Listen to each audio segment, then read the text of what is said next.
Good morning, family. This is Ricky, and welcome to Hope for Today. John chapter 6, verse 20. The Bible says, "But he said to them, it is I. Do not be afraid. It is I. Do not be afraid." This is that wonderful moment on the Sea of Galilee when Jesus had walked on the water. This is John's gospel, so it doesn't reflect upon some of the ultimate revelation of that story of how Peter had walked on the water with him. It just says here in John that Jesus was walking on the water, coming near the boat.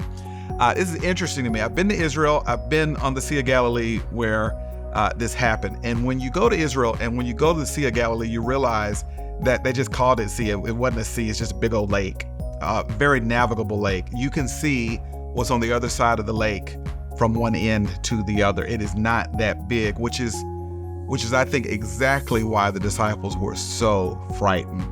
They knew this lake. They're on this lake every day. And the Bible said they had already rowed about 3 or 4 miles. And so I've been on a boat in the Sea of Galilee, and I can just imagine how if all of a sudden a violent storm happens, you are in trouble, okay? And the Bible says Jesus is walking on the water in the midst of that storm, which teaches us 2 things. One, if you're in a storm, Jesus promises that he'll be with you and you have no reason to be afraid. But the text also teaches us this. Jesus brought the storm to teach them that in the storm, he'll be with you. Who am I talking to today?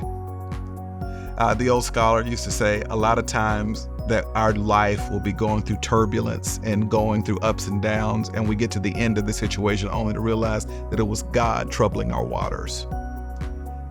Though God, I don't think necessarily volitionally sends pain, I do believe he sovereignly allows pain to remind us that in pain he is with us. And I just wanted to reach out to anyone watching today who's in some pain or struggling with some fear. Jesus says, even in this, I am with you. So do not be afraid. We're praying for you. We're believing God for you to get you through this storm. That's hope for today. I'll see you next time.